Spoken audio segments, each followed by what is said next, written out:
திரு உதயநிதி அவர்களுடைய வாதத்திலிருந்து நான் சற்று மாறுபட விரும்புகிறேன். திரு உதயநிதி அவர்கள் சட்டமன்றத்தில் பேசும்போது, நீங்கள் 35% பேர் உங்களை ஆதரித்திருக்கிறார்கள், மீறி இருப்பவர்கள் உங்களை வாக்களிக்கவில்லை என்பதை நீங்கள் நினைவில் கொள்ளுங்கள் என்று சொல்லியிருக்கிறார். அதை ஒரு வாதமாக, வலுவான வாதமாக ஏற்க முடியாது என்று ஏன் நான் கூறுகிறேன் என்றால், உங்கள் கட்சிகளுக்கெல்லாம் கிடைத்த இடங்களை விட அவருக்கு அதிக இடங்களில் வெற்றியை மக்கள் அளித்திருக்கிறார்கள். கூச்சமே இல்லாமல் ஆட்சி அமைக்கிற முயற்சியில் நீங்கள் ஈடுபட்டீர்கள் என்பது மறுக்க முடியாத உண்மை. அதை இன்றைக்கு திரு சி.வி. சண்முகம் வெளிப்படுத்தியிருக்கிறார். அதற்கு நாங்கள் எதிர்ப்பு தெரிவித்தோம் என்று சொல்லுகிறார். திருமாவளவன் முதல்வராக ஓகே, ஆனால் எடப்பாடி எதிர்த்தாரு. அதுதான் நான் சொல்றேன். திமுக ஆட்சி ஆதரவோடு எடப்பாடியார் முதலமைச்சராவது அதிமுகவுக்கு இழுக்கு என்று கூறுகிற திரு சி.வி. சண்முகம், திருமாவளவன் முதலமைச்சர், அதில் அதிமுக மந்திரிகளும் இடம்பெறுவார்கள், அதற்கு திமுக ஆதரவு என்றால் அது மட்டும் பரவாயில்லையா? திமுக ஆதரவு, எடப்பாடி முதலமைச்சர், இது எவ்வளவு விபரீதமான சிந்தனை! எம்ஜிஆர் அவர்களுக்கும் செல்வி ஜெயலலிதா அவர்களுக்கும் நீங்கள் செய்கிற துரோகம் அல்லவா அந்த சிந்தனை உருவானது. தாவேகாவுக்கு ஆதரவாக நம்பிக்கை கோரும் தீர்மானத்தில் வாக்களித்தவர் இவர்களுடைய எம்எல்ஏ பதவியை பறிக்க வேண்டும் என்று திரு எடப்பாடி பழனிசாமி இப்போது முடிவு செய்து விட்டார். இவங்க என்ன சொல்றாங்கன்னா, அந்த 22 பேரை தான் நீக்கணும், எங்க கொறடா உத்தரவை மீறிட்டாங்க. எது சார் கொறடாங்கிறது? கட்சி நியமிக்கிறதா இல்லை எம்எல்ஏக்கள் கூடி நியமிச்சுக்கிறதா? கட்சி எம்எல்ஏக்கள் கூடி எடப்பாடி பழனிசாமி தலைவர், இன்னார் துணைத் தலைவர், இன்னார் கொறடா, இன்னார் செயலாளர், இன்னார் பொருளாளர் என்று சட்டமன்ற கட்சிக்கு 5 பேரை தேர்ந்தெடுக்க வேண்டும். துணை கொறடாவை கூட தேர்ந்தெடுக்கலாம் அதிகமான உறுப்பினர்கள் இருக்கும்போது. ஆகவே அப்படி தேர்ந்தெடுத்த ஒருமித்த கடிதம் எதுவும் இதுவரை மீடியாவில் காட்டப்படவில்லை. இதுதான் முக்கியமான பாயிண்ட். இவர்கள் ஒரு லிஸ்ட்டை கொண்டு போய் தேர்தல் ஆணையத்திடம் கொடுப்பார்கள், அவர் ஒரு லிஸ்ட்டை கொண்டு போய் தேர்தல் ஆணையத்தில் கொடுப்பார். அதாவது இடியாப்ப சிக்கல். இது இப்போதைக்கு முடிய போவதில்லை. இப்போது திரு விஜய் அவர்களுக்கும் இதன் மூலம் ஒரு சிக்கல். இந்த பிரச்சனை முடிவுறுகிற வரை அமைச்சரவையில் இவர்களுக்கு இடமளிக்காமல் அவர் காத்திருக்க விரும்புவாரா? திருமாவளவனை முதலமைச்சராக்குவதற்கு ஒரு முயற்சி நடந்த போது எடப்பாடி பழனிசாமி அதை விரும்பவில்லை. வந்தால் நான் தான் முதலமைச்சராக வருவேன் என்று சொன்னார் என்று திரு எடப்பாடி பழனிசாமியை பற்றி திரு சி.வி. சண்முகம் கூறியது ஒரு வரலாற்று வாய்ப்பு கிடைச்சது. பொதுவெளியில் அது ஒரு பெரிய பேசுபொருளாகிவிட்டது. திரு எடப்பாடி பழனிசாமி தான் அந்த அறிக்கையை வெளியிட வேண்டும். அதிமுக எப்படி எம்ஜிஆர் அவர்கள் மறைவுக்கு பிறகு ஒரு பிளவை சந்தித்ததோ, செல்வி ஜெயலலிதா அவர்கள் மறைவுக்கு பிறகு ஒரு பிளவை சந்தித்ததோ, அதே போல இன்னொரு முறை ஒரு பிளவை நோக்கி போய்கொண்டிருக்கிறது என்பதுதான் என் பார்வை. இந்த பிளவு எப்படிப்பட்டதா இருக்கும் சார்? மக்கள் மத்தியிலே மகத்தான செல்வாக்கு இருக்கிற காரணத்தால் தாவேகாவோடு இருக்கிற அணி எதிர்வருகிற உள்ளாட்சி தேர்தலில் நல்ல வெற்றிகளை பெறும். திரு எடப்பாடி பழனிசாமி உள்ளாட்சி தேர்தலிலே இவர்களை விட பலவீனமாகத்தான் இருப்பாரே தவிர இவர்களை விட வலிமையாக இருக்க மாட்டார். விஜய்க்காகத்தான் ஓட்டு இனிமேல் வருகிற தேர்தலில். உடஞ்சிருச்சு, ஒரு துணை சக்தியா போயிருச்சு, ஒரு காங்கிரஸ் மாதிரி, விசிகா மாதிரி, பாமக மாதிரி ஆயிடுச்சுன்னா அதுக்கப்புறம் மேலிருந்து வர்றதுக்கான வாய்ப்பு. Periyar Maniamma Institute of Science and Technology, Tanjavur, AAA with specialization in electric vehicles and energy engineering. Summer வந்தாச்சு. What's your plan for this holiday? எங்க கிட்ட விட்டுருங்க, நாங்க பாத்துக்கிறோம். GT Holidays. GT Holidays, South India's #1 travel brand. ஹைஷரி K Ganesh வழங்கும் விக்னேஷ் ராஜா இயக்கத்தில் தனுஷ் நடிக்கும் கர வெற்றி நடை போடுகிறது. உலக தமிழர்கள் அனைவருக்கும் வணக்கம். இன்றைய சிறப்பு நேர்காணலில் நம்மோடு இருக்கக்கூடியவர் மூத்த பத்திரிகையாளர் துக்ளக் ரமேஷ். வணக்கம் சார். வணக்கம். தமிழ்நாட்டு அரசியல் களம் எப்படி போயிட்டு இருக்கு சார்? அதிமுகவிற்குள் ஒரு கடும் பிளவு, அதுவும் பெரிய பிளவு இந்த முறை ஏற்பட்டுக்கிட்டு இருக்கு. என்ன நடந்துட்டு இருக்கு சார்? தமிழக வெற்றி கழகம் நடந்து முடிந்த சட்டமன்ற தேர்தலில் அறுதி பெரும்பான்மை பெறாத நிலையில் தனிப்பெரும் கட்சியாக 108 உறுப்பினர்களுடன் பிற கட்சிகளின் ஆதரவோடு ஆட்சி அமைக்க வேண்டிய சூழலும் கட்டாயமும் ஏற்பட்டது. அந்த நிலையில் எடுத்தவுடன் அந்த ஆட்சி அமைவதற்கு ஆதரவளித்த கட்சி காங்கிரஸ் கட்சி. பிறகு இன்றைக்கு முதலமைச்சராக இருக்கக்கூடிய திரு விஜய் அவர்கள் ஆதரவை நாடி சென்ற கட்சி திமுக கூட்டணியில் இருக்கக்கூடிய கட்சிகள். அதற்கு காரணம் அவர்கள் ஒத்த சிந்தனையோடு பெருமளவுக்கு இருக்கக்கூடிய கட்சிகள் என்கிற வகையில் அந்த கட்சிகள் தங்களை மதச்சார்பற்ற கட்சிகள் என்று அடையாளப்படுத்தி கொள்கின்றன. அந்த வகையிலே திரு விஜய் அவர்கள் அந்த ஆதரவை கோரியதில் எந்த முரணும் இருப்பதாக நான் பார்க்கவில்லை. அப்படி ஆதரவளித்த பிறகு அந்த ஆட்சிக்கு பெரும்பான்மை கிடைத்து விட்டது. தமிழ்நாட்டில் உள்ள பெரும்பாலான வாக்காளர்கள், மிக பெரும்பாலான வாக்காளர்கள் விஜய் தலைமையில் ஆட்சி அமைய வேண்டும் என்றுதான் தீர்ப்பளித்திருக்கிறார்கள். ஆகவே அதை உணர்ந்து விஜய்க்கு ஆதரவு தெரிவிக்க வேண்டிய கடமையும் பொறுப்பும் அந்த கட்சிகளுக்கு ஏற்பட்டது. என்னதான் திராவிட முன்னேற்றக் கழகத்தின் தலைமையில் அவர்கள் தேர்தலை சந்தித்திருந்தாலும் தமிழ்நாட்டினுடைய மெஜாரிட்டி வாக்காளர்கள் 1.25 கோடி பேர், 35% பேர் ஒரு குறிப்பிட்ட கட்சியை தேர்ந்தெடுத்திருக்கிறார்கள். இந்த இடத்தில் திரு உதயநிதி அவர்களுடைய வாதத்திலிருந்து நான் சற்று மாறுபட விரும்புகிறேன். திரு உதயநிதி அவர்கள் சட்டமன்றத்தில் பேசும்போது, நீங்கள் 35% பேர் உங்களை ஆதரித்திருக்கிறார்கள், 60% பேர் 65% பேர் அதான் மீறி இருப்பவர்கள் உங்களை வாக்களிக்கவில்லை என்பதை நீங்கள் நினைவில் கொள்ளுங்கள் என்று சொல்லியிருக்கிறார். அதை ஒரு வாதமாக, வலுவான வாதமாக ஏற்க முடியாது என்று ஏன் நான் கூறுகிறேன் என்றால், தமிழ்நாட்டு அரசியல் வரலாற்றில் இதுவரை எந்த ஒரு கட்சிக்கும் 50% மேற்பட்ட மக்கள் வாக்களித்ததாக ஒரு வரலாறே கிடையாது. ஆகவே அப்படி இருக்கும்போது ஒவ்வொரு தேர்தலிலும் அதிகபட்சம் 40 என்பதை தாண்டி எல்லாம் முடிவுகள் வராத நிலையில் பெரும்பாலான மக்கள் விஜய் ஏற்கவில்லை என்கிற வாதத்தை எப்படி ஏற்க முடியும்? உங்கள் கட்சிகளுக்கெல்லாம் கிடைத்த இடங்களை விட அவருக்கு அதிக இடங்களில் வெற்றியை மக்கள் அளித்திருக்கிறார்கள். சொல்லப்போனால் 10 ஷார்ட் ஆஃப் மெஜாரிட்டி என்கிற அளவுக்கு அவர் வந்து விட்டார். அவர் ராஜினாமா செய்த பிறகு 11 இடங்கள். இப்போது கிட்டத்தட்ட அவர் எதிர்பார்த்த இடங்களை விட கூடுதலாக 120 இடங்கள் கிடைத்த பிறகு ஆளுநர் அவரை ஆட்சி அமைக்க அழைத்தார். இந்த நிலையில் என்ன, பேரவை கூடுவதற்கு முன் சில பேரங்கள், சில இரகசிய முயற்சிகள், சில இரகசிய சந்திப்புகள் நடைபெற்றுள்ளன. அவை இப்போது வெளிச்சத்திற்கு வந்துள்ளன.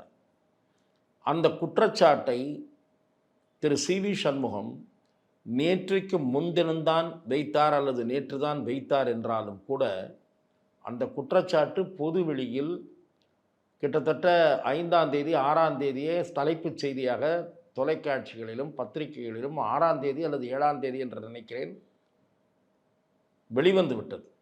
நீங்களும் பார்த்தீர்கள், நானும் பார்த்தேன். பிரேக்கிங் நியூஸ் என்ன? தினத்தந்தியில் 8 கால தலைப்புச் செய்தி என்ன? திமுக ஆதரவுடன் அதிமுக ஆட்சி வந்ததா இல்லையா? இப்படி ஒரு முயற்சி நடைபெறுகிறது என்று நீங்கள் நாணயமானவர்களாக இருந்தால், அதாவது திரு எடப்பாடி பழனிசாமியில் தரப்பிலே பேட்டி அளிக்கக்கூடிய திரு ஓஎஸ் மணியம் அவர்களோ, அக்ரி கிருஷ்ணமூர்த்தி அவர்களோ, தளவாய் சுந்தரம் அவர்களோ என்ன செய்திருக்க வேண்டும்? அந்த செய்தி வந்தவுடன் அது உண்மையல்ல என்றால் உடனடியாக சம்பந்தப்பட்ட தொலைக்காட்சியில் தோன்றி மறுப்பு தெரிவித்திருக்க வேண்டும். தினத்தந்தி பத்திரிகைக்கு மறுப்பு கடிதம் அனுப்பியிருக்க வேண்டும். அடுத்த நாளே அறிக்கை வெளியிட்டிருக்க வேண்டும். தினத்தந்தி பத்திரிகைக்கு இல்லை, பத்திரிகைகளுக்கு மறுப்பு தெரிவித்திருக்க வேண்டும். ஏனென்றால் தினத்தந்தி மட்டும் வெளியிடவில்லை, தினமலர் வெளியிட்டது, எல்லா பத்திரிகைகளும் வெளியிட்டன. அப்படி ஏதாவது மறுப்பு தெரிவிக்கப்பட்டதா? நான் கேட்கிறேன். அடுத்த நாள் ஏதாவது மறுப்பு வந்ததா? குறைந்தபட்சம் சில நேரங்களில் அம்மா காலத்திலும் எம்ஜிஆர் காலத்திலும் தலைமை கழக அறிக்கை என்று யாருடைய கையெழுத்தும் இல்லாமல் வரும். தலைமை கழக அறிக்கை என்று வரும். கீழே தலைமை கழகம்னு இருக்கும், சீல் குத்தியிருப்பாங்க. அறிக்கை கண்டென்ட் இருக்கும், தலைமை கழக அறிக்கைன்னு இருக்கும், ஒரு பேரா இருக்கும், கீழே தலைமை கழகம் சீல் இருக்கும். அந்த மாதிரியாக தான் ஒரு அறிக்கையாவது வந்ததா? எதுவுமே வரல. அப்போது கூச்சமே இல்லாமல் ஆட்சி அமைக்கிற முயற்சியில் நீங்கள் ஈடுபட்டீர்கள் என்பது மறுக்க முடியாத உண்மை. அதை இன்றைக்கு திரு சி.வி. சண்முகம் வெளிப்படுத்தியிருக்கிறார். அதற்கு நாங்கள் எதிர்ப்பு தெரிவித்தோம் என்று சொல்லுகிறார். திருமாவளவன் முதல்வராக ஓகே, ஆனால் எடப்பாடி எதிர்த்தாருன்றார். அதுதான் நான் சொல்கிறேன். அதில் ஒரு முரண் இருக்கிறது என்று நான் சொல்லுகிறேன். திமுக ஆட்சி ஆதரவோடு எடப்பாடியார் முதலமைச்சராவது அதிமுகவுக்கு இழுக்கு என்று கூறுகிற திரு சி.வி. சண்முகம், திருமாவளவன் முதலமைச்சர், அதில் அதிமுக மந்திரிகளும் இடம்பெறுவார்கள், அதற்கு திமுக ஆதரவு என்றால் அது மட்டும் பரவாயில்லையா? இது என்ன வினோதமான வாதம்? அந்த கேள்வியை இன்றைக்கு ஓஎஸ் மணியம் எழுப்பியிருக்கிறார். ஆக இவர்கள் எடுத்த முடிவிலே ஒரு காரணம் கூறுகிறார்கள். அந்த காரணத்தை நான் ஏற்றுக்கொள்கிறேன். திரு சி.வி. சண்முகம், வேலுமணி அவர்களை ஆதரிக்கக்கூடிய தரப்பினர் எடுத்த முடிவிலே ஒரு காரணம் கூறுகிறார்கள். என்ன காரணம்? தமிழக வெற்றி கழகம் ஆட்சி அமைக்க வேண்டும் என்று விரும்பி இருக்கிறார்கள். அந்த விருப்பத்தின்படி இந்த ஆட்சி நீடிக்க வேண்டும் என்று நாங்கள் ஆதரவு அளிக்கிறோம். திரு எடப்பாடி பழனிசாமியிடம் இதை கூறினோம். அவர் இதற்கு உடன்படவில்லை. தேர்தலுக்கு முன்பாகவே கூட்டணி அமைப்பதற்கு வலியுறுத்தினோம் என்கிற புதிய செய்தியை சொல்லியிருக்கிறார். அதற்கும் திரு எடப்பாடி பழனிசாமி உடன்படவில்லை. கட்சி வரிசையாக பல தேர்தல்களில் தோற்றுவிட்டது. தாவேக்கா கூட்டணிக்கு வர ரெடியா இருந்துச்சு, ஆனால் எடப்பாடி ஒத்துக்க மாட்டேன்ட்டாரு அப்படி என்று சொல்லுகிறார். இதில் இந்த தரப்பினர் சொல்லுவது அனைத்துமே இப்போது கூறப்படுவது என்றோ பொய் என்றோ நான் நிராகரிக்க தயாராக இல்லை. ஏனென்றால் அண்ணா திராவிட முன்னேற்றக் கழகத்தினுடைய முன்னணி தலைவர்கள் சிலரோடு எனக்கு நல்ல தொடர்பு உண்டு. நான் சொல்வது எடப்பாடி பழனிசாமி தரப்பிலும் சரி, திரு சி.வி. சண்முகம் தரப்பிலும் சரி, சில நண்பர்கள் முக்கிய பொறுப்புகளில் இருப்பவர்கள் என்னோடு தொடர்பில் நான் அவர்களோடு தொடர்பில் இருக்கக்கூடியவன் தான். ஆக இந்த பேச்சுக்கள் எல்லாம் சிறிது காலமாகவே இருக்கிறது. திரு சி.வி. சண்முகம் வைத்திருக்கக்கூடிய பேச்சுக்கள் எல்லாம் சிறிது காலமாகவே இருக்கிறது. நாம் நன்றாக அறிந்த ஒரு செய்தி, திரு எடப்பாடி பழனிசாமி மறுத்த ஒரு செய்தி இருக்கிறது. அதுவும் எடப்பாடி பழனிசாமி கூறுவது தான் நம்பத்தகாதது என்று சொல்கிறேனே தவிர இவர்கள் கூறுவது நம்பக்கூடிய விஷயம்தான். என்ன, 6 முன்னாள் அமைச்சர்கள் போய் சேலம் நெடுஞ்சாலை நகரில் எடப்பாடி பழனிசாமி அவர்களை சந்தித்து கட்சியிலிருந்து விலக்கப்பட்டவர்களை எல்லாம் திரும்ப சேர்த்து கொள்வோம், அப்போதுதான் கட்சி பலமடையும் என்று நாடாளுமன்ற தேர்தல் முடிந்த பிறகு மோசமான தோல்விக்கு பிறகு சேலத்தில் போய் சொன்னார்கள். திரு எடப்பாடி பழனிசாமி அப்படி சொல்லவே இல்லை என்று மறுத்தார்.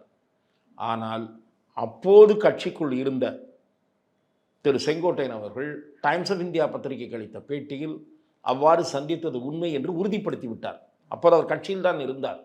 அப்படி உறுதிப்படுத்திய போது அவரை கட்சி விட்டு எடப்பாடி நீக்கவில்லை, கேள்வி கூட கேட்கவில்லை. ஆனால் என்ன செய்தார் என்றால், யார் யாரெல்லாம் ஓபிஎஸ் டிடிவி சசிகலாவை சேர்க்க வேண்டும் என்று சொன்னார்களோ அவர்கள் ஒவ்வொருவரையாக ஓரங்கட்ட ஆரம்பித்தார், கட்சியிலிருந்து ஒதுக்கி வைக்க ஆரம்பித்தார். அதற்கு பதிலாக தனக்கு துதிபாடுகிற கேபி முனுசாமியையும் சேலம் இளங்கோவனையும் பக்கத்தில் வைத்து கொண்டார். இதுதான் நடந்தது. ஆகவே எதற்காக நான் இதை சொல்லுகிறேன் என்றால், இவர்கள் தரப்பு கூறுகிற விஷயங்களில் பெரும்பாலும் நடந்த சம்பவங்கள் தான், நடந்த நிகழ்வுகள் தான். அப்படி பெரும்பாலும் நடந்த நிகழ்வுகளாக இருக்கின்ற காரணத்தால் இப்போது நடந்தவை என்று இவர்கள் கூறுகிற சில செய்திகளையும் நாம் நம்புவதற்கு நிறையவே இடம் இருக்கிறது. காரணம், தொலைக்காட்சியிலே வந்த செய்தி, திமுக ஆதரவு எடப்பாடி முதலமைச்சர். இது எவ்வளவு விபரீதமான சிந்தனை! எம்ஜிஆர் அவர்களுக்கும் செல்வி ஜெயலலிதா அவர்களுக்கும் நீங்கள் செய்கிற துரோகம் அல்லவா அந்த சிந்தனை உருவானது. ஆகவே இப்போது இவர்கள் சொன்ன வாதம் என்ன? அதிமுக காப்பாற்றப்பட வேண்டும், அதற்காக பொதுக்குழுவை கூட்டுங்கள் என்று கேட்டிருக்கிறோம் என்று சொன்னார். பொதுக்குழுவை கூட்டுவதற்கு பதிலாக, இவர்களோடு சமாதானம் பேசுவதற்கு பதிலாக இவர்கள் மீது நடவடிக்கை எடுப்பதற்கு இப்போது திரு எடப்பாடி பழனிசாமி முற்பட்டு விட்டார்.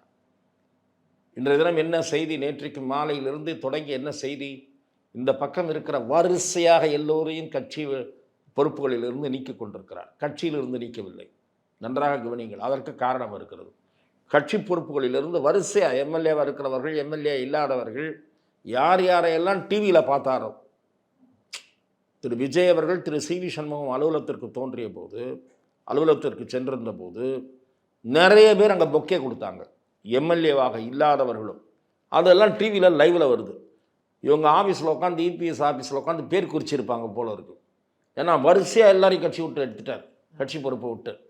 திரு பெஞ்சமின் எடுத்திருக்கிறார், குமார், பரஞ்சோதி எல்லாம், அவர்களெல்லாம் முன்னாள் நாடாளுமன்ற உறுப்பினர், முன்னாள் அமைச்சர், இவர்களையெல்லாம் கட்சி பொறுப்புகளிலிருந்து நீக்கி இருக்கிறார். கட்சியிலிருந்து யாரையும் நீக்கவில்லை. என்ன காரணம் என்று சொன்னால், அவர்கள் கட்சியிலிருந்து நீக்கிவிட்டால் அவர்கள் செயல்பாட்டின் மீது இவர் எந்த நடவடிக்கையும் எடுக்க முடியாது. அதற்கு பதிலாக இப்போது இவர் என்ன சிந்தித்து கொண்டிருக்கிறார்? இந்த 25 பேர் விஜய்க்கு ஆதரவாக வாக்களித்தவர்கள், தாவேகாவுக்கு ஆதரவாக நம்பிக்கை கோரும் தீர்மானத்தில் வாக்களித்தவர்கள், இவர்களுடைய எம்எல்ஏ பதவியை பறிக்க வேண்டும் என்று திரு எடப்பாடி பழனிசாமி இப்போது முடிவு செய்து விட்டார். அதை நோக்கி நேற்று மாலை தொடங்கி இன்றும் ஆலோசனை நடைபெற்று கொண்டிருக்கிறது என்று நான் கேள்விப்படுகிறேன். சொல்லப்போனால் திரு எடப்பாடி பழனிசாமி அவர்கள் தரப்பிலே இன்றைக்கும் அந்த குழுவிலே இருக்கக்கூடிய திரு எடப்பாடி பழனிசாமியால் ராஜ்யசபா உறுப்பினர் பதவியை பெற்ற திரு ஐஎஸ் இன்பதுரை வழக்கறிஞர், அவர் கட்சித்தாவல் தடை சட்டத்தின்படி, மகாராஷ்டிரா முன்னுதாரணத்தின்படி இவர்களெல்லாம் பதவி இழக்க வேண்டியவர்கள் என்று பதிவு செய்திருக்கிறார். எக்ஸ் தளத்திலே என்று நினைக்கிறேன் அவர் பதிவு செய்திருக்கிறார் அல்லது அறிக்கை வெளியிட்டிருக்கிறார். அப்படியானால் அது திரு எடப்பாடி பழனிசாமி அவர்களுடைய சிந்தனையை வெளிப்படுத்துகிற ஒரு அறிக்கை என்று நான் அதை பார்க்கிறேன். இவர்களும் நிச்சயமாக சட்டபூர்வமாக ஆலோசனைகளை மேற்கொள்வார்கள். இவங்க என்ன சொல்றாங்கன்னா, அந்த 22 பேரை தான் நீக்கணும், எங்க கொறடா உத்தரவை மீறிட்டாங்க. அதுதான் நான் சொல்றேன்.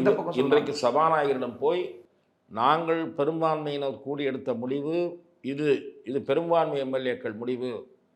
ஆகவே இதில் பொதுச் செயலாளர் கிட்ட நாங்கள் எந்த கையெழுத்தும் போட்டு கொடுக்கல என்று இவர்கள் கொடுத்திருக்கிறார்கள் ஒரு பெட்டிஷன் சபாநாயகர்கிட்ட. இவர்கள் அக்ரி கிருஷ்ணமூர்த்தியும் தலவாய் சுந்தரமும் போய் அவங்க ஒரு பெட்டிஷனை கொடுத்துருக்காங்க. எது சார் கொறடாங்கிறது? கட்சி நியமிக்கிறதா இல்லை எம்எல்ஏக்கள் கூடி நியமிச்சுக்கிறதா? கட்சி நியமிப்பது அல்ல, கட்சி எம்எல்ஏக்கள் கூட்டத்தை நடத்தும், அந்த கூட்டத்தில் தேர்ந்தெடுக்கப்பட வேண்டும். இதில் என்ன ஒரு நான் கேள்விப்படுகிற தகவல், சப்ஜெக்ட் கரெக்ஷன்னா எடப்பாடி தரப்பு காமிக்கணும் லெட்டரை. இன்னும் அப்படி ஒரு லெட்டர் இருந்தால் அவங்க வெளியிட்டு இருப்பாங்க. நீங்கள் நல்லா நினைங்க, நல்லா பார்த்துங்க. திரு எடப்பாடி பழனிசாமியை ஹவுஸ்லேருந்து வெளியே வந்து காமிச்சிருப்பாரு. கட்சி எம்எல்ஏக்கள் கூடி எடப்பாடி பழனிசாமி தலைவர், இன்னார் துணைத் தலைவர், இன்னார் கொறடா, இன்னார் செயலாளர், இன்னார் பொருளாளர் என்று சட்டமன்ற கட்சிக்கு 5 பேரை தேர்ந்தெடுக்க வேண்டும். துணை கொறடா கூட தேர்ந்தெடுக்கலாம் அதிகமான உறுப்பினர்கள் இருக்கும்போது. ஆகவே அப்படி தேர்ந்தெடுத்த ஒருமித்த கடிதம் எதுவும் இதுவரை மீடியா முன் காட்டப்படவில்லை. இதுதான் முக்கியமான பாயிண்ட். இவர்கள் என்ன வாதம் வைக்கிறார்கள், சட்டமன்ற கட்சி அப்புறம் அதிகாரப்பூர்வ கட்சியெல்லாம் பிரிக்க முடியாது, கட்சி பொதுச் செயலாளருக்கு பவர் இருக்குன்றது தான் இன்பதுரையுடைய வாதம். ஆனால் விப்புன்னு ஒருத்தர் தேர்ந்தெடுக்கப்படலை யுனானிமஸா. அதுதான் என்னுடைய வாதம். அப்படி ஒரு சிச்சுவேஷன்ல யார் பக்கம் நிற்கும்? அதுதான் இதுல சட்ட நிபுணர்கள் மாறுபட்ட கருத்துக்களை தெரிவிக்கிறார்கள். இது இப்போதைக்கு முடிவுறும் பிரச்சனை, உடனடியாக முடிவுறும் பிரச்சனை என்று எனக்கு தோன்றவில்லை. எடப்பாடி பழனிசாமி பொதுக்குழுவை கூட்டாத பட்சத்தில் இவர்கள் பொதுக்குழுவை கூட்டி பொதுச் செயலாளர் பதவியிலிருந்து திரு எடப்பாடி பழனிசாமி நீக்குவதற்கான வாய்ப்புகளும் அதிகமாக இருக்கு. பொதுக்குழு உறுப்பினரே இல்லை, நீங்கள் அப்படி சொல்ல முடியாது. நீங்கள் நீங்கள் வந்து இவர்கள் எல்லாம் அந்த கட்சியினுடைய மாவட்ட செயலாளர்கள் பொதுக்குழு உறுப்பினர்கள். தூக்கிட்டார்ல? இல்லை தூக்கிட்டாரு சார். அது நான் இவர் தூக்கலாம் சார். தேர்தல் ஆணையத்தில் ஒரு பட்டியல் இருக்கு. ஆமாம் சார். இப்போ நான் அதை இருங்க வரேன். பெரும்பாலான பொதுக்குழு உறுப்பினர்களின், பெரும்பாலான நிர்வாகிகளின் நம்பிக்கை இவர் இழந்து விட்டார். பெரும்பாலான நிர்வாகிகளும் பொதுக்குழு உறுப்பினர்களும் கூடி கட்சி நலன் கருதி நாங்கள் இவரை நீக்கிவிட்டு நாங்கள் இந்த இயக்கத்தை தொடர்ந்து நடத்த முடிவெடுக்கிறோம் என்று அடுத்த ஒரு தீர்மானம், அதுவும் லிட்டிகேஷன். நான் சொல்கிறேன் என்னென்ன டெவலப்மெண்ட் நடக்கலான்னு உங்களுக்கு சொல்கிறேன். இவர்கள் ஒரு லிஸ்ட்டை கொண்டு போய் தேர்தல் ஆணையத்திடம் கொடுப்பார்கள், அவர் ஒரு லிஸ்ட்டை கொண்டு போய் தேர்தல் ஆணையத்தில் கொடுப்பார். அதாவது இடியாப்ப சிக்கல். இது வந்து இப்போதைக்கு முடிய போவதில்லை. நீங்கள் வந்து சுப்ரீம் கோர்ட், ஹைகோர்ட்டுக்கு போகணும், அப்புறம் சுப்ரீம் கோர்ட்டுக்கு போவோம், இது எல்லாம் நடக்கும், கூத்து நடக்கும். இப்போது திரு விஜய் அவர்களுக்கும் இதன் மூலம் ஒரு சிக்கல்.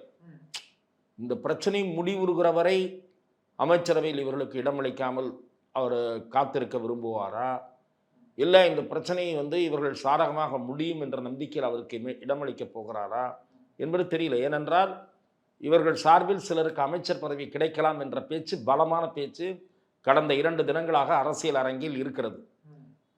எத்தனை பேருக்கு வாய்ப்பளிக்கப்படும் என்பது தெரியவில்லையே தவிர சிலருக்கு வாய்ப்பளிக்கப்படலாம் என்று நானும் கேள்விப்படுகிறேன். காங்கிரஸ் கட்சியைச் சேர்ந்த 5 உறுப்பினர்களில் 2 பேர் பதவி எதிர்பார்ப்பதாக நான் அறிகிறேன். தாவேகாவிலும் இன்னும் சில இளைஞர்களுக்கு, புதியவர்களுக்கு வாய்ப்பளிக்கக்கூடிய சூழல் இருக்கலாம். அதே போல் சட்டப்பேரவையிலே பேசிய பேராசிரியர் ஜவாஹிருல்லா அவர்கள், எல்லா ஆட்சியிலும் சிறுபான்மையினருக்கு ஒரு இடம் அளிக்கப்பட்டிருக்கிறது, குறிப்பாக இஸ்லாமியர்களுக்கு இடம் அளிக்கப்பட்டிருக்கிறது. ஆகவே 3 பேர் தாவாக்கியிலிருந்து தேர்ந்தெடுக்கப்பட்டிருக்கிறார்கள், ஒரு இஸ்லாமிய பிரதிநிதிக்கு அமைச்சரவையில் இடம் கொடுங்கள் என்று கேட்டிருக்கிறார். நிச்சயமாக முதலமைச்சர் விஜய் அவர்கள் அதை நிறைவேற்றுவார் என்று நான் எதிர்பார்க்கிறேன். ஏனென்றால் அவரும் அதை சரியான கோணத்தில் உணர்ந்திருப்பார். இதில் இந்த கோரிக்கையில் நியாயம் இருக்கிறது என்று உணர்ந்திருப்பார். எம்ஜிஆர் ஆட்சியில் இஸ்லாமிய பிரதிநிதி இருந்திருக்கிறார், கலைஞர் ஆட்சியில் இருந்திருக்கிறார், அம்மையார் ஜெயலலிதா ஆட்சியில் இருந்திருக்கிறார். ஆகவே இப்படி வரிசையாக திரு மு.க. ஸ்டாலின் அவர்கள் ஆட்சியில் இருந்திருக்கிறார். இப்படி வரிசையாக எல்லா அமைச்சரவையிலையும் இடம் கொடுக்கப்பட்ட காரணத்தால் இவரும் இடம் அளிப்பார். நீங்கள் வந்து பேரவைத் தலைவராக அவர் அரசியல் அனுபவம் மிக்கவர் என்றாலும் ஒரு சிறுபான்மை சமூகத்தைச் சேர்ந்த கிறிஸ்தவருக்கு அவர் அந்த பதவியை அளித்திருக்கிறார். அவர் அந்த பதவிக்கு பொருத்தமானவர். இதற்காக சொல்கிறேன் என்றால், அரசியலை தாண்டி சமூக பிரதிநிதித்துவமும் ஒரு அமைச்சரவையில் பார்க்கப்படும். இப்போது அமைந்திருக்கக்கூடிய 9 பேரில் யார் யார் எந்த சமூகம் என்று எனக்கு தெரியாது. எனக்கு தெரிந்த வகையில் திரு செங்கோட்டையனை தான் எனக்கு தெரியும். கொங்கு வேளாள கவுண்டர் என்று எனக்கு தெரியும். ஆகவே பிற சமூகத்தினர் யார் யார் வன்னியருக்கு இடமளிக்கப்பட்டிருக்கிறதா அல்லது தேவேந்திர குல வேளாளர் தலித் சமூகத்தைச் சேர்ந்த யார் இடம்பெற்றிருக்கிறார்கள், இப்படி ஒவ்வொருவரையும் நாம் பார்க்க வேண்டியிருக்கும். அந்த கோணத்திலும் திரு விஜய் அவர்கள் திருப்தி செய்ய வேண்டிய நிலைமையில் இருக்கிறார். ஏனென்றால் அதுவும் ஒரு பேசு பொருளாகும். நேற்றைக்கே என்ன சர்ச்சை, இப்போது ஒரு சி.வி. சண்முகம் எழுப்பிய சர்ச்சை இன்றைக்கு ஓடிக்கொண்டிருக்கிறது. திருமாவளவனை முதலமைச்சராக்குவதற்கு ஒரு முயற்சி நடந்தபோது எடப்பாடி பழனிசாமி அதை விரும்பவில்லை. வந்தால் நான் தான் முதலமைச்சராக வருவேன் என்று சொன்னார் என்று திரு எடப்பாடி பழனிசாமியை பற்றி திரு சி.வி. சண்முகம் கூறியது ஒரு வரலாற்று வாய்ப்பு கிடைச்சது. பொதுவெளியில் அது ஒரு பெரிய பேசுபொருளாகிவிட்டது. விடுதலை சிறுத்தைகள் இயக்கத்தைச் சேர்ந்த திரு வன்னியரசு அவர்கள், சட்டமன்ற உறுப்பினர் திரு வன்னியரசு அவர்கள், ஒரு மிக முக்கியமான தருணத்தில் மிக முக்கியமான வாய்ப்பு ஒடுக்கப்பட்ட சமூகத்தைச் சேர்ந்த தொல் திருமாவளவன் அவர்களுக்கு வந்தபோது திரு எடப்பாடி பழனிசாமி அது ஏன் ஏற்க மறுத்தார் என்று பொது வெளியில் விளக்கம் அளிக்க வேண்டும் என்ற கருத்தை முன்வைத்திருக்கிறார். அதற்கு மிக பலவீனமான மறுப்பு தான் வந்திருக்கிறது. அதாவது அப்படி நான் அவர் மறுக்கவில்லை என்று அவர் சார்பில் யாரோ மறுக்கிறார்கள். திரு எடப்பாடி பழனிசாமி தான் அந்த அறிக்கையை வெளியிட வேண்டும். அது உண்மையா இல்லையா, என்ன நடந்தது என்பதை சண்முகம் கூறுவது உண்மையா, இவர் கூறுவது உண்மையா என்று. சண்முகம் துணிந்து இப்படிப்பட்ட ஒரு சமூக ரீதியில் ஒரு சென்சிட்டிவ் இஷ்யூவாக மாறக்கூடிய விஷயத்தில் பொய் சொல்லுவார் என்று நான் நினைக்கவில்லை. ஏனென்றால் அவர் தவிர்த்திருக்கலாம். அவர் என்ன சொல்லிவிட்டார் சண்முகம், நான் என் பிள்ளையின் மீது சத்தியம் செய்கிறேன் என்று சொன்னார். அந்த வார்த்தையை சொல்லிலாம் யாரும் அவரையும் கூட்டுவாங்க, நானும் கூட்டு வரேன், என் பசங்க பிள்ளையும் கூட்டு வரேன், அவரே எடப்பாடி பழனிசாமி கூட்டு வர சொல்லி சொன்னார். சத்தியம் பண்ணுவோம் அப்படின்னு. அது அந்த அளவுக்கு போயிருக்க வேண்டியதில்லை. ஆனால் தான் சொல்லுவது இது 200% நடந்த சம்பவம் என்று உறுதிப்படுத்துவதற்காக அந்த வார்த்தையை அவர் பயன்படுத்தினார். பக்கத்தில் இருந்த யாரோ கூட அவரிடம் அது சொல்ல வேண்டாம் என்று சொன்னார்கள். ஏன் நான் சொல்கிறேன் அப்படி என்று அவர் சொன்ன காட்சியை நாம் பார்த்தோம். ஆகவே எதற்காக சொல்கிறேன் என்றால் அது ஒரு தனி ட்ராக்கில் ஒரு சென்சிட்டிவ் இஷ்யூவாக இருக்குது. எதற்காக இப்போது அதை நான் நினைவு கூறுகிறேன் என்றால், மாண்புமிகு முதலமைச்சர் விஜய் அவர்கள் இது குறித்தெல்லாம் சிந்திக்க வேண்டும். தலித் சமூகத்தைச் சேர்ந்தவருக்கு ஒரு முக்கிய பொறுப்பு தருவது பற்றி சிந்திக்க வேண்டும். அது நல்ல துறையாக கொடுத்தால் கூட அது மதிக்கப்படும். ஏனென்றால் சில நேரங்களில் எல்லா மந்திரி சபைகளிலும் நீங்கள் பார்த்தால் தலித் சமூகத்தைச் சேர்ந்தவரை அமைச்சராக்கிவிட்டு அவருக்கு ஆதி திராவிட நலத்துறையைத்தான் கொடுப்பார்கள். கடந்த ஆட்சியில் 4 அமைச்சர் கொடுத்துருந்தாங்க பட்டியல் சமூகத்துக்கு. கடந்த ஆட்சியில் 4 அமைச்சர் கொடுத்துருந்தாங்க. அதுக்கு முன்பாக அதிமுக ஆட்சியிலையும் ஒரு 3 + சபாநாயகர் 4. அதெல்லாம் எதற்காக சொல்கிறேன் என்றால் அந்த கோணத்திலும் பார்த்துதான் மந்திரி சபையை உருவாக்க வேண்டும். இந்த நேரத்தில் இப்படி ஒரு பிரச்சனை அதிமுகவுக்குள் தோன்றி இருக்கிறது. இது பாயிண்ட் ஆஃப் நோ ரிட்டர்னுக்கு போகுமா என்று என்னிடத்துல தந்தி தொலைக்காட்சியில் கேட்டார்கள். நான் கூட சொன்னேன், அப்படித்தான் இது போய்கொண்டிருக்கிறது என்று சொன்னேன். பாயிண்ட் ஆஃப் நோ ரிட்டர்னா இனி சமாதானம் இல்லை என்கிற நிலையை நோக்கி இது போய்கொண்டிருக்கிறதா? ஏனென்றால் நேற்றைய தினம் திரு சி.வி. சண்முகம் அவர்கள் நடந்த சம்பவங்களை கோர்வையாக பேசி முடித்த பிறகு திரு சி.வி. சண்முகம் இங்கே கூறியதெல்லாம் உண்மை என்று ஒரு முறை வழிமொழிந்த திரு நத்தம் விஸ்வநாதன் அவர்கள் அந்த கட்சியினுடைய பொதுச் செயலாளர் பதவிக்கே அவர் தகுதியற்றவர் என்ற வார்த்தையை பயன்படுத்தினார். ஏனென்றால் நாங்கள் கூறிய யோசனைகளை எல்லாம் தொடர்ந்து கேட்காமல் தான் எடுத்ததே முடிவு என்று செயல்பட்டு கட்சியை கொண்டு வந்து இந்த நிலைக்கு தள்ளிவிட்டார் என்ற காட்டமான விமர்சனத்தை முன்வைத்ததை நாம் பார்க்க வேண்டும். திரு சி.வி. சண்முகமும் கடுமையான குற்றச்சாட்டுக்களை வைத்தார். திரு நத்தம் விஸ்வநாதனும் பேசினார். இருப்பதில் கொஞ்சம் மென்மையாக பேசியவர் திரு வேலுமணிதான். ஆனால் அவரும் கூட என்ன சொன்னார், கட்சியை வலிமைப்படுத்த வேண்டும் என்றால் பிரிந்த சக்திகளை மீண்டும் சேர்க்க வேண்டும், சேர்த்தால்தான் கட்சி வலிமைப்படும் என்று அவர் ஒரு பங்குக்கு அவர் ஒரு கருத்தை சொல்லிவிட்டு போய்விட்டார். அதாவது திரு டிடிவி தினகரன், திருமதி சசிகலா, இந்த ஓபிஎஸ் சொல்லி போயிட்டார். என்ன இருந்தாலும் அவர் திமுகவில் போய் சேர்ந்துட்டார். இப்போ சேர்க்கறதுனா இவங்க 2 பேரும் தான் சேர்க்குறோம், டிடிவியும் திருமதி சசிகலா அவர்களையும். திருமதி சசிகலா அவர்கள் தேர்தலுக்கு முன்பே சொன்னார், கேசி பழனிசாமி இருக்கிறார், கேசி பழனிசாமி தொடர்ந்து குரல் கொடுத்து வருகிறார், அவரை இவர்கள் அலட்சியப்படுத்தி வருகிறார்கள், அலட்சியப்படுத்த காரணத்தினால் இவர்களை பற்றி அவர் பேச வேண்டியிருக்கிறது, டேமேஜ் செய்ய வேண்டியிருக்கிறது, இவர்களெல்லாம் சுயநலத்தோடு செயல்படுகிறார்கள் என்று அவர் ஒரு பக்கம் கச்சேரி நடத்தி கொண்டிருக்கிறார். இன்னொரு பக்கம் பெங்களூர் புகழேந்தி அவர் ஒரு பக்கம். நீங்கள் கட்சியிலிருந்து வெளியேற்றியவர்கள் நான் சுட்டிக்காட்ட விரும்புகிறேன். திரு எடப்பாடி பழனிசாமி தரப்பினருக்கு இந்த கருத்தை நான் சுட்டிக்காட்ட விரும்புகிறேன். யாரெல்லாம் துச்சமென மதித்து நீங்கள் தூக்கி வெளியே எறிந்தீர்களோ அவர்களெல்லாம் வெற்றி பெற்று விட்டார்கள், தோல்வியடையவில்லை. திரு ஓபிஎஸ் வெற்றி பெற்று விட்டார், திரு வைத்திலிங்கம் வெற்றி பெற்று விட்டார், திரு மனோஜ் பாண்டியன் வெற்றி பெற்று விட்டார், திரு செங்கோட்டையன் இந்த ஊரிலேயே நடமாட முடியாது என்று திரு எடப்பாடி பழனிசாமி தரந்தாழ்ந்த முறையிலே போய் கோபிச்செட்டிப்பாளையத்தில் பேசினார். அந்த செங்கோட்டையன் மக்கள் ஆதரவோடு வெற்றி பெற்று மந்திரி ஆகியிருக்கிறார். எடப்பாடி பழனிசாமி தலைமையிலான கட்சி 3வது இடத்தில் சட்டசபையில் உட்கார்ந்து வேடிக்கை பார்த்து கொண்டிருக்கிறது. 2வது இடத்தில் உட்கார்ந்துருக்கீங்க. இதற்கு என்ன காரணம்? கட்சியை வழிநடத்திய முறை தவறாக இருந்தது. இவர்கள் சொல்லுகிற விமர்சனங்கள் நேற்றைக்கு முன்தினம் சொல்லுகிற விமர்சனங்கள் என்று நான் பார்க்கவில்லை. இவர்கள் தொடர்ந்து உள்ளுக்குள் இருந்து கூறி வந்தார்கள். இப்போது வெளியே வந்து விட்டது.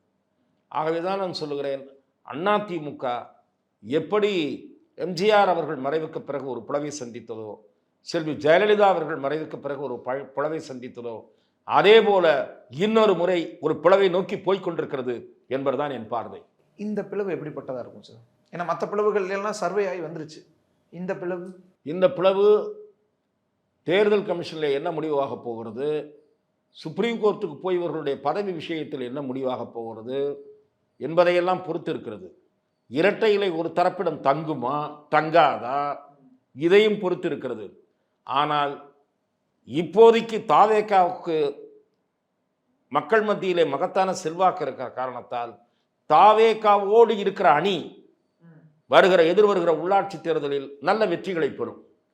அதிமுகவின் ஒரு பிரிவு தாவேகாவோடு கூட்டணி என்றால் அந்த அணியைச் சேர்ந்தவர்கள் உள்ளாட்சி மன்ற பிரதிநிதிகளாக முடியும், நகரமன்ற பிரதிநிதிகளாக முடியும். அதை கருத்தில் கொண்டு அதிமுகவினுடைய எதிர்காலத்தை கருத்தில் கொண்டு இந்த முடிவை எடுத்திருப்பதாக அந்த அணியைச் சேர்ந்த சில பிரமுகர்கள் என்னிடத்திலே கூறுகிறார்கள். ஓகே, திரு எடப்பாடி பழனிசாமி உள்ளாட்சி தேர்தலிலே இவர்களை விட பலவீனமாகத்தான் இருப்பாரே தவிர இவர்களை விட வலிமையாக இருக்க மாட்டார். சின்னம் இருக்க போகிறதா இல்லையா என்பதை பொறுத்தும் இது இருக்கிறது என்று நான் ரைட் சார். இப்போ கூட போற ஒரு அணி தாவேகா ஒரு வலுவான இன்னைக்கு ஒரு ஆளும் கட்சியா ஒரு முதன்மை சக்தியா இருக்கு. அது கூட ஒரு ஃபேக்ஷன் அதிமுக போகுதுன்னா முதன்மை சக்தி தாவேகா தான். அதிமுக 2வது 3வது இடத்துக்கு போயிரும்ல ஆட்டோமேட்டிக்கா. நிச்சயமாக முதன்மை சக்தியாக அதிமுக இருக்காது, தாவேகா தான் இருக்கும். ஏனென்றால் அதிமுகவே ஏற்கனவே தோற்று பின்னாடி போயிருக்கிறது, திமுகவுக்கும் பின்னாடி போயிருக்கு. அதில் ஒரு பிளவு உங்களை எப்படி முதன்மை சக்தியாக விஜய் ஏற்றுக்கொள்வார்? அதுதான் விஜய்க்காகத்தான் ஓட்டு இனிமேல் வருகிற தேர்தல்களில். ஓகே, ஆகவே அதிமுக இல்ல அதிமுக நீங்கள் தோழமை கட்சியாக துணை கட்சியாக கூட்டணி கட்சியாக இருக்கலாம், அவ்வளவுதான்.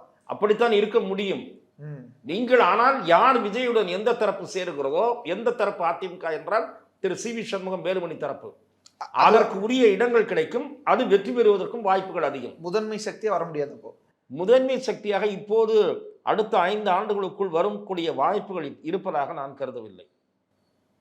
அப்போ ஃபியூச்சர் சார் நாம் பொறுத்து உடஞ்சிருச்சு, ஒரு துணை சக்தியா போயிருச்சு, ஒரு காங்கிரஸ் மாதிரி விசிகா மாதிரி பாமக மாதிரி ஆயிடுச்சுன்னா அதுக்கப்புறம் மேலிருந்து வர்றதுக்கான வாய்ப்பு இல்ல. அப்படி நீங்க சொல்ல முடியாது. திரும்பவும் எல்லோரும் ஒன்று சேர வேண்டும், ஒன்றிணைய வேண்டும். இருந்து வரேன். அது தவிர தாவேகாவுடைய ஆட்சியின் செயல்பாடும் பொறுத்து இருக்கிறது. தாவேகா ஆட்சியின் செயல்பாடு நல்ல முறையில் இருந்து விட்டால் விஜய்க்கு நல்ல பெயர், மோசமான ஏதாவது கெட்ட பெயர் எடுத்து விட்டால் அப்போது அதிமுக முதன்மை சக்தியாக இருக்குமா, திமுக மீண்டும் வருமா, அந்த கேள்வியும் வருகிறது உங்களுக்கு. தாவேகாவுடைய செயல்பாட்டை பொறுத்தும் அதனுடைய எதிர்காலமும் இருக்கிறது.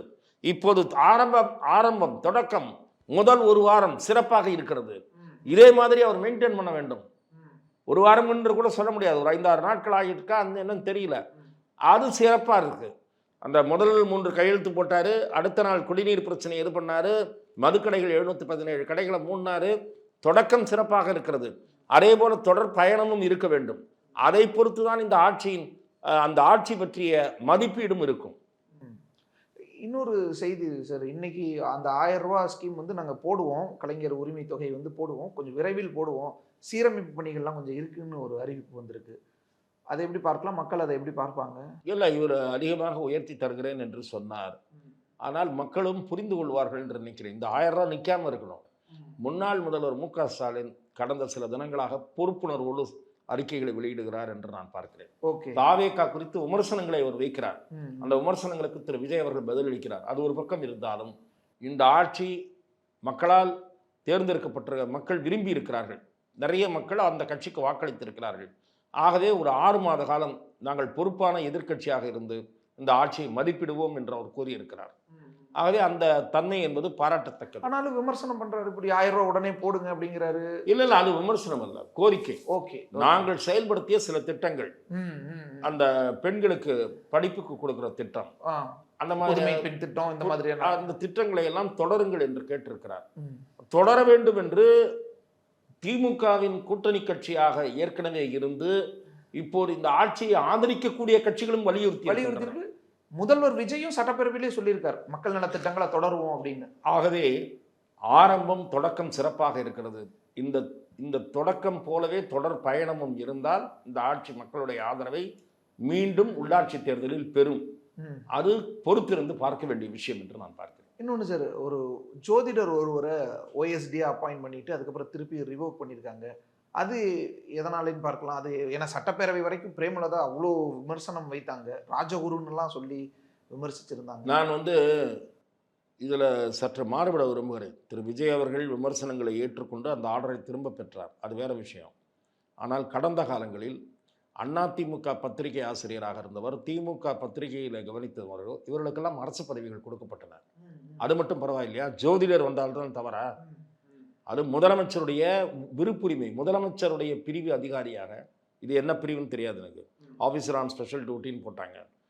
முதலமைச்சரின் மக்கள் தொடர்பு அதிகாரியாக அதிமுகவை சேர்ந்தவர், அதாவது அது அறிக்கை எழுதுபவர் வந்திருக்கிறார், அறிக்கை எழுதி கொடுப்பவர் வந்திருக்கிறார். அது பரவாயில்லையா? அது பரவாயில்ல. ஒரு ஜோதிடர் வந்தால் தப்பா? ஜோதிடர் வந்தால் மூட நம்பிக்கையா? நான் என்ன சொல்கிறேன், ஆஸ்ட்ராலஜி இஸ் அ சயின்ஸ். முதலமைச்சர் அதை திரும்ப பெற்றிருக்கிறார், அது அவருடைய செயல். ஒரு விமர்சனத்தை ஏற்று திரும்ப பெற்றுக்கொண்டார், அது வேற விஷயம், வரவேற்கத்தக்கது தான். ஆனால் இவர்கள் செய்ததெல்லாம் என்னமோ நியாயம் போலவும், நீங்கள் எந்த அடிப்படையில் லியோனிக்கு பதவி கொடுத்தீங்க, பல்கலைக்கழக துணைவேந்தருமா ஒருத்தரை கொண்டாந்தீங்க, கட்சி பேச்சாளரை, அதெல்லாம் எப்படி செஞ்சீங்க? ஆக நீங்கள் செய்தால் அதையெல்லாம் நியாயம் இல்லை. கூட்டணியாக ஆதரவு தெரிவிச்சிருந்தவங்க எல்லாம் தானே விமர்சிச்சிருந்தாங்க. இல்லை நான் என்ன சொல்கிறேன், இவர்களெல்லாம் எதிர்நிலையில் நின்றவர்கள் தான், எதிர் சிந்தனை கருத்து உடையவர்கள் தான். இன்னொன்று, ஏதோ ஜோதிடர்னா உடனே அதை அப்படியே தொடர்புபடுத்தி இன்றைக்கு ஜோதிடர் சங்கம்லாம் கண்டித்து இருக்கிறது. நீங்கள் யார் இதை சொல்வதற்கு? இந்த கட்சியினுடைய தலைவர்கள்லாம் ஜோதிடம் பார்க்கவில்லை என்று சொல்ல முடியுமான்னு உங்களை போட்டு தோல் உரிச்சிட்டாங்க. யார் யாரெல்லாம் எதிர்த்தீங்களோ அவங்க தோலெல்லாம் உரிச்சிட்டாங்க, ஆஸ்ட்ராலஜர்ஸ் எல்லாம் சேர்ந்து. எந்த கட்சி தலைவர் ஜோசியம் பார்க்கலன்னு சொல்லுங்க? 4 நட்சத்திரம் பார்த்து வேட்பாளர் நிறுத்துறது, அதெல்லாம் எல்லாம் கேட்டிருக்காங்க, எல்லா கேள்வியும் கேட்டிருக்காங்க. ஆகவே அந்த நியமனம் முற்றிலும் சர்ச்சைக்குரியது என்று நான் கருதவில்லை. ஆனால் எதிர்க்கட்சியினரின் கருத்தை உள்வாங்கிக் கொண்டு அதற்கு மதிப்பளித்து திரு விஜய் அவர்கள் அதை திரும்ப பெற்றிருக்கிறார். ஆகவே இதில் நியாயமும் இருக்கிறது, அவர் பணி நியமனத்தை எதிர்த்ததிலும் அரசியலும் இருக்கிறது என்று நான் பார்க்கிறேன். பிரேமலதா விஜயகாந்தோட அந்த பேச்சு சார், இல்லை, நான் ரெண்டுத்துக்கும் சேர்த்து தான் சொல்றேன். பிரேமலதா விஜயகாந்த் அவர்கள் ஜோதிடம் பார்ப்பதில்லையா? விஜயகாந்துக்காக பார்த்தது இல்லையா? கன்னி பேச்சா கேட்கிறேன். இல்ல சார், கன்னி பேச்சாளர் நான் பார்க்கல, அவர் ஏற்கனவே பேச்சாளர் தான், பொதுக்கூட்ட பேச்சு மாதிரி. சட்டப்பேரவையில் இல்ல, சட்டசபையில் என்னை பொறுத்தவரை திருமதி பிரேமலதாவுடைய பேச்சு இருக்குதான். திருமதி சௌமியா அன்புமணி அவர்களுடைய பேச்சு அடுத்ததுதான் மக்கள் நலன் சார்ந்ததாக இருந்தது என்று நான் பார்த்தேன். சௌமியா அன்புமணி பேச்சு, சௌமியா அன்புமணி அவர்களுடைய பேச்சு மக்கள் நலன் சார்ந்ததாக இருந்தது. அரசியல் நெடியை இருப்பதை விட மக்கள் நலன் சார்ந்ததாக இருந்தது. திருமதி பிரேமலதா ஏற்கனவே நல்ல பேச்சாளர் தான், அவரது பேச்சில் அரசியல் நெடி அதிகமாக இருந்தது. ஓகே. எடப்பாடி பழனிசாமி சார், எடப்பாடி பழனிசாமி ஒன்றும் அவ்வளோ சிறப்பாக எனக்கு தோணலை. அவர் நல்லா பேசக்கூடியவர் தான், தயாரிச்சுட்டு பேசுவார். எனக்கு ஒன்றும் அப்படி சொல்ல தோணலை. திரு உதயநிதியினுடைய பேச்சு ரசிக்கும்படி இருந்தது. அவருடைய கருத்துக்களில் 1-2 கருத்துக்களில் நான் மாறுபடுகிறேன். குறிப்பாக சனாதனம் தொடர்பான நான் மாறுபடுகிறேன். அதில் மாறுபடுறோம். பேச்சா சார், அவர் நல்ல சபாநாயகராக வாழ்த்தி பேசின அன்னைக்கு லைவ்லியாக பேசினார். எல்லாம் லயாலா, நான் சீனியரு, அல்ல இதெல்லாம் கொஞ்சம் கலாட்டாவாக கொண்டு போனார். அடுத்த நாள் பேசுனதில் நக்கல் நையாண்டிலாம் இருந்தது, புஷ்பா படம் அது இதெல்லாம் சொல்லி ஏதோ ஒரு சுவாரஸ்யமாக பேசிட்டு உட்கார்ந்துட்டார். திரு முதலமைச்சர் அவர்களும் நல்லா பதில் சொன்னார். நாங்கள் குதிரை பேர அரசு இல்லை, குதிரை வேகத்தில் செயல்படுகிற அரசுன்னு சொன்னார். ஆனால் குதிரை பேரம் என்ற விமர்சனங்கள் எழுவதற்கு காரணங்கள் இருக்கின்றன என்பது பத்திரிகையாளர்களின் பார்வையாக இருக்கிறது. ஓகே. வன்னியரசு பேச்சு சார், வன்னியரசனுடைய பேச்சு முழுக்க முழுக்க என்னது பெரியாரிய அம்பேத்காரிய பேச்சு. அது சட்டமன்றத்துக்கான பேச்சு அல்ல, பொதுக்கூட்ட மேடைக்கான பேச்சு. ஆகவே அவர்களுடைய கட்சி கோரிக்கையும் அவர்களுடைய மாநாடுகளில் நிறைவேற்றுற தீர்மானம் அதையெல்லாம் சட்டமன்ற மன்றத்தில் ஏகோபித்த உறுப்பினர்கள் ஆதரவோடு செய்ய முடியாத விஷயங்களைத்தான் பலவற்றை அவர் பேசினார் என்பது என் பார்வை. முதல்வர் எல்லாத்தையும் உள்வாங்கிக்கிட்டு எல்லாத்தையும் குறிப்பிட்டு இந்த இப்படியான விமர்சனங்களை வச்சிருந்தாங்க, இதெல்லாம் நான் கவனத்தில் எடுத்துக்கிறேன், ரீதிங்க் பண்றேன், அப்புறம் நோட்ஸ் வேற எழுதுகிட்டு இருந்தாரு. நோட்ஸ் எடுத்துக்கிட்டு இருந்தார். அதில் சில விஷயங்களே அவர் செயலாளர்களிடம் கொடுத்து கலந்து ஆலோசிப்பார். எல்லா பாயிண்ட்டுக்கும் அவர் பதில் சொல்லலை. அதற்குத்தான் ஒரே வரியில் சொன்னார், நீங்கள் சொன்ன யோசனைகள்லாம் மைண்டில் ஏற்றுக்கிட்டார். அவருடைய பேச்சு பொறுப்புணர்வுடனும் நிதானத்துடனும் இருந்தது என்று நான் பார்க்கிறேன். அதே போல் முதலமைச்சரை குறித்து விமர்சித்து சட்டசபையில் பேசப்பட்ட போது தாவேகாவினர் அமைதியாக இருந்தார்கள்.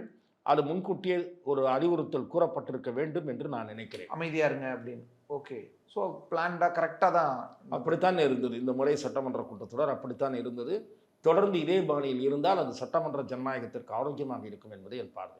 ஓகே, ஏன்னா தொடர்ந்து லைவ்ல நேரலையில இதெல்லாம் எல்லா தரப்பும் நேரலை அந்த 2 நாட்கள் காட்டப்பட்டது. இனி தொடர்ந்து செய்வது சாத்தியமா என்பது எனக்கு புரியவில்லை. அது பெரும் செலவு உழைக்கக்கூடிய விஷயமாகவும் சொல்லப்படுகிறது. சில நேரங்களில் மக்களுக்கும் போர் அடிக்கும். மானிய கோரிக்கை மீதான விவாதங்கள் நாடாளுமன்றம் நடக்குது, எல்லாரும் பார்க்குறோம்ல, நம்ம எல்லாமாவது பார்க்குறோம்ல, மக்கள் எல்லாம் பார்க்கல. எனக்கு தெரியல. ஒரு குறிப்பிட்ட முக்கியமான விவாதங்களில் எதிர்த்தரப்பினர் கருத்துக்கள் ஒளிபரப்பப்பட வேண்டும். இதுதான் போன தடவை செய்யாதது. என்ன பண்ணுவாங்கன்னா, ஆளுங்கட்சி பேசுகிறத காமிப்பாங்க, எதிர்கட்சி பேசுகிறத பாதியை கட் பண்ணி இது பண்ணுவாங்க, இருட்டடிப்பு பண்ணுவாங்க. தகராறு நடந்தால் கட் பண்ணிடுவாங்க. தகராறு நடந்தால் யார் தகராறு பண்ணுறாங்கன்றது காட்டணும். நாடாளுமன்றம் அப்படிதானே காட்டுது. ஆகவே அதை நாம் பொறுத்திருந்து தான் பார்க்க வேண்டும். ஓகே, ஆனால் அது ஆரோக்கியமானதாக இருக்கும். ஆமாம், சட்டமன்ற விவாதங்கள் பொதுமக்களுக்கு தெரிய வேண்டும் என்பது ஒரு நியாயமான கோரிக்கை தான். நன்றி சார், உங்களோட எனக்கு நீங்கள் பிறந்த வரதுக்கு மிக நன்றி. வாய்ப்புக்கு நன்றி. Periyar Maniyamma Institute of Science and Technology, Tanjavur. AAA with specialization in electric vehicles and energy engineering. Summer வந்தாச்சு. What's your plan for this holiday? எங்க கிட்ட விட்டுருங்க, நாங்க பாத்துக்கிறோம். VGT Holidays. GT Holidays, South India's #1 travel brand. Ishari K Ganesh வழங்கும் விக்னேஷ் ராஜா இயக்கத்தில் தனுஷ் நடிக்கும் கர வெற்றி நடை போடுகிறது.